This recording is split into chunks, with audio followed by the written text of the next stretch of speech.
વિદ્યાર્થીઓનો luxurious four wheeler car સીન સપાટા મામલે સુરત આરટીઓએ 19 કાર ચાલકના ડ્રાઇવિંગ લાયસન્સ સસ્પેન્ડ કર્યા।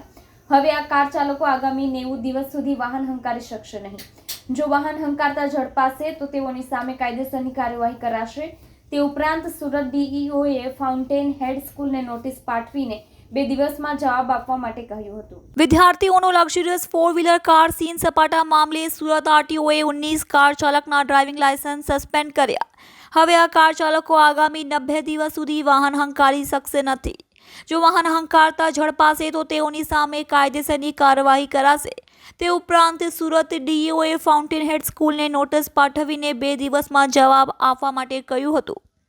સુરત જિલ્લાના ઓલપાડ તાલુકાના કુંકણી ગામની ફાઉન્ટેન હેડ સ્કૂલ આજકાલ ચર્ચામાં છે।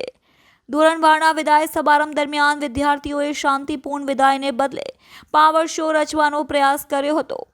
30થી વધુ લક્ઝરિયસ કારો સાથે વિદ્યાર્થીઓએ કોઈ મંજૂરી વિના સ્કૂલ સુધીનો કાફલો કાઢ્યો અને સ્ટાઇલબાજી કરવાનો કારણે વિદાય ઉભરાવ્યો હતો, જેમાં કાર ચાલકો સામે આરટીઓ દ્વારા કાર્યવાહી કરવામાં આવી છે, જેમાં 19 કાર ચાલકોના ડ્રાઇવિંગ લાયસન્સ રદ કરવામાં આવ્યા છે। વિદ્યાર્થીઓનો લક્ઝરિયસ ફોર વ્હીલર કાર સાથેનો વાયરલ વિડીયો સામે આવ્યો હતો। સુરત આરટીઓએ 19 કાર ચાલકના ડ્રાઇવિંગ લાયસન્સ સસ્પેન્ડ કર્યા છે। 19 કાર ચાલકના ડ્રાઇવિંગ લાયસન્સ જપ્ત કરી 90 દિવસ માટે સસ્પેન્ડ કર્યા છે। હવે આ કાર ચાલકો આગામી 90 દિવસ સુધી વાહન હંકારી શકશે નહીં। જો વાહન હંકારતા ઝડપાશે તો તેઓની સામે કાયદેસરની કાર્યવાહી કરાશે। સુરત ડીઈઓએ ફાઉન્ટેન હેડ સ્કૂલને નોટિસ પાઠવીને 2 દિવસમાં જવાબ આપવા માટે કહ્યું હતું, જેમાં સ્કૂલ દ્વારા ડીઈઓના મૌખિક ખુલાસો કર્યો।